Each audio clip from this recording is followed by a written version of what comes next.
Right, people, let's peel back the pristine veneer of enforcement agents and gaze upon the magnificent chaos they sometimes embody, shall we? Gone are the rough and ready bailiffs of yore, replaced by these paragons of professionalism, now officially known as enforcement agents, because thug in a suit just didn't quite fit the corporate branding, did it?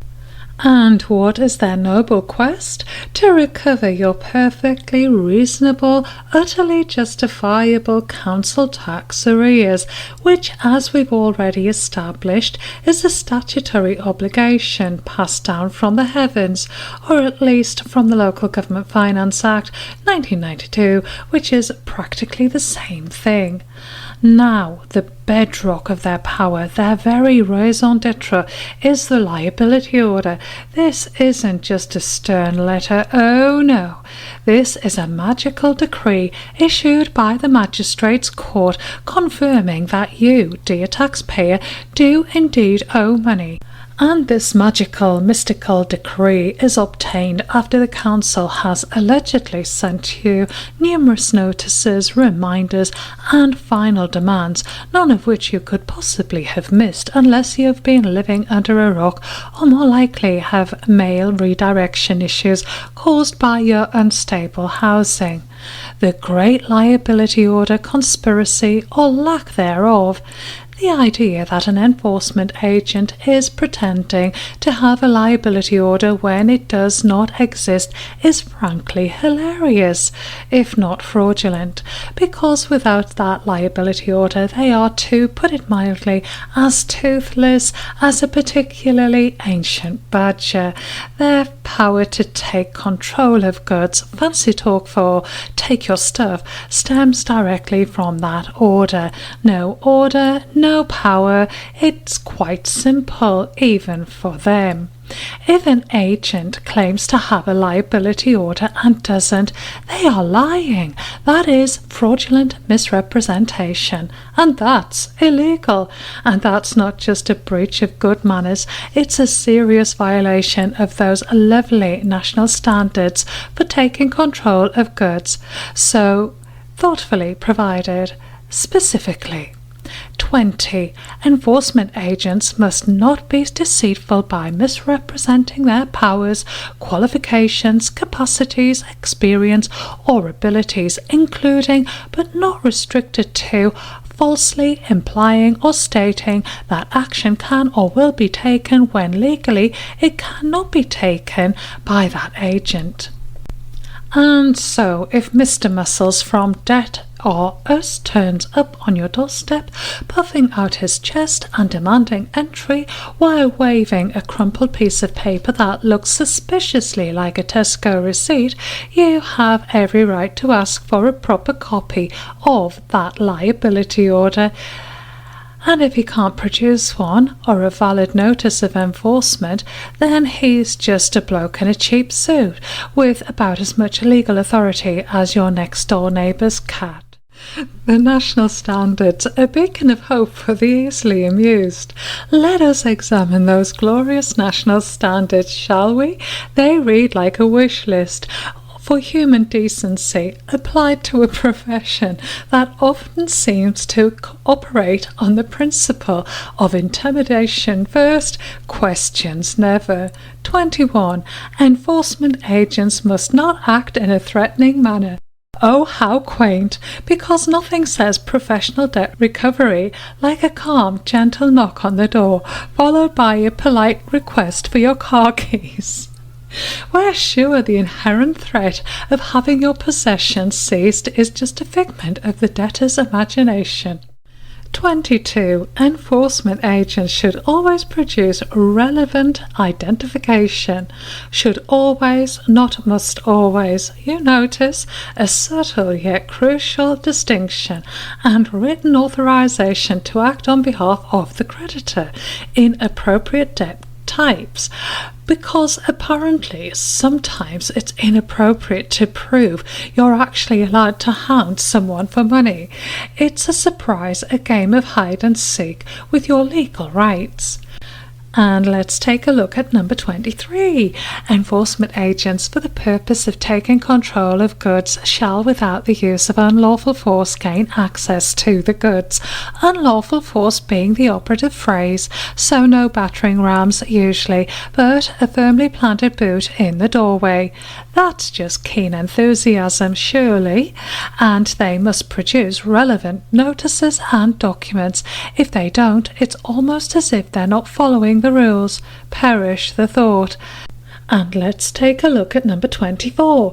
Debtors must not be pressed to make unrealistic offers, because who needs viable repayment plans when you can just promise your firstborn and 3 organs? Such generosity should always be encouraged, regardless of affordability.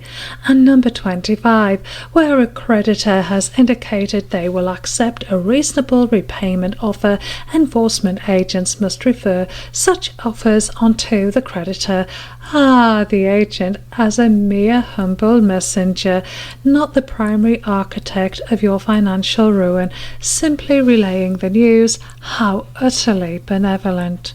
Moving on to number 26, enforcement agents must carry out their duties in a professional, calm and dignified manner. They must dress and speak appropriately and act with discretion and fairness. This paragraph alone is a comedy goldmine for anyone who's ever had the pleasure of a doorstep visit. Professionalism, calmness, dignity. Have you seen the videos on YouTube? It's practically a masterclass in irony. One almost expects them to arrive in a top hat and tails, delicately sipping Earl Grey tea. And 27. Enforcement agents must not act in a way likely to be publicly embarrassing to the debtor, either deliberately or negligently, because discreetly clamping your car right outside your child's school or shouting about your unpaid debts through your letterbox is merely lack of care, not a deliberate act of public humiliation. It's for your own good, you see, a subtle reminder that society frowns upon financial impecuniety. The reality and your recourse. Despite the sardonic humour, the core truth is that enforcement agents must have a valid liability order to pursue council tax debt by taking control of goods. They are regulated by the Tribunal Courts and Enforcement Act 2007 and the Taking Control of Goods Regulations 2013, in addition to these national standards. While not legally binding in themselves, reflect expected conduct and can be used in complaints. If an agent is acting without a valid liability order or is breaching any of these standards, firstly, do not let them in. You generally don't have to open your door unless they're collecting specific criminal fines or HMRC tax debts. Even then, they usually need a warrant for forced entry and cannot for council tax unless there's an existing controlled goods agreement. Yes, they have to have an agreement in place. 2. Ask for ID and the relevant documents, including the notice of enforcement and a copy of the liability order in advance. Ask them to push it through the letterbox or show it at the window. And thirdly, check their certification. All certified enforcement agents must be listed on the Ministry of Justice Certified Bailiff Register. 4th, complain first to the enforcement company, then to the local council, as they are ultimately responsible for the agents they instruct, then to the local government and social care ombudsman.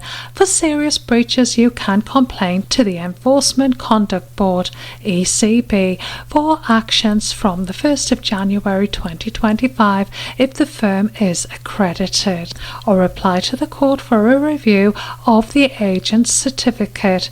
but you may also want to take a case against them, raise a claim, and get some dosh, just like Wayne Layton did. So while the pantomime of modern debt collection provides ample fodder for cynical amusement, remember that you do have rights. Even exercising them feels like trying to explain quantum mechanics to a particularly stubborn lamppost. Oh, perish the thought. So next time you open the brown envelope and see the numbers go up, just smile, remember your rights, and then promptly realise they don't apply to your postcode. Think it's lawful? Think again, then double check, then ask for the signed liability order. Join the movement, ask the questions, challenge the fiction. Subscribe for more brutally honest breakdowns of British bureaucratic nonsense. Till the next time, take care, keep well, stay strong. Toodle pip for now.